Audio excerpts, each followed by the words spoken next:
તો બનાસકાંઠા પોલીસની નવી પહેલ ગણેશ પંડાલમાં સાયબર ક્રાઇમ જાગૃતિ અંગે કાર્યક્રમ શરૂ કરાયા। બનાસકાંઠા એસપી પ્રશાંત સુંબે સાયબર ક્રાઇમ અંગે લોકોમાં જાગૃતિ આવે તે આશયથી ગણેશ મહોત્સવમાં સાયબર અવેરનેસ માટે અભિયાન શરૂ કર્યું। પાલનપુરના ગઢ ખાતે ગણેશ મહોત્સવમાં સાયબરની ટીમ દ્વારા સાયબર ક્રાઇમ અને લોકોને માહિતી આપી મોટી સંખ્યામાં લોકો ઉપસ્થિત રહ્યા। સાયબર ક્રાઇમ રોકવા જિલ્લા પોલીસ વડાના અભિયાનને લોકોનો પ્રતિસાદ મળ્યો। સાહેબ ચિરાગ કોરડિયા સાહેબ, નવા અમારા એસપી સાહેબ શ્રી સુંબે સાહેબ શ્રી ડીએસપી સાહેબ શ્રી દ્વારા સાયબર ક્રાઇમ અવેરનેસ અનુસંધાને અલગ અલગ પ્રોગ્રામો રાખવાની સૂચનાઓ મળેલ હોય આજ રોજ ગણપતિ પંડાળમાં ઘણી જનમેદની ભેગી થતી હોય તો આ મોકાનો લાભ લઈ આપણે મેક્સિમમ સાયબર અવેરનેસ થાય, સાયબર ક્રાઇમથી લોકો વાકેફ થાય।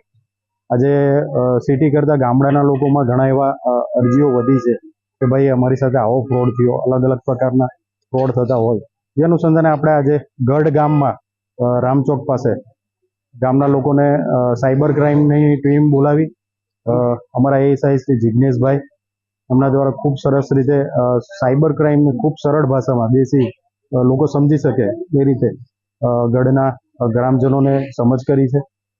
એનાથી અવેર રહેવાનું, કઈ રીતના તમે એનાથી સાવચેત રહી શકો છો, ફ્રોડથી બચી શકો છો અને સોશિયલ મીડિયાનો ઉપયોગ કેવી રીતે કરવો સેફલી અને કેવી રીતે પોતાના એકાઉન્ટમાંથી પૈસા ફ્રોડ થતા રોકવા જેવી અલગ અલગ બાબતોમાં ચર્ચા થઈ છે। ગામના લોકોને ઘણી મજા આવી, આનંદ થયો અને આવા અમારા ગઢ વિસ્તારના જેટલા પણ ગામડા છે એમાં હવે પછી અમે અલગ અલગ આવા કોઈ પણ ધાર્મિક પ્રોગ્રામ હોય જેમાં મેક્સિમમ પબ્લિક ભેગી થતી હોય જેને આનો લાભ આપીશું અને મેક્સિમમ આવા પ્રોગ્રામ કરીશું। Thank you. તો ગુજરાત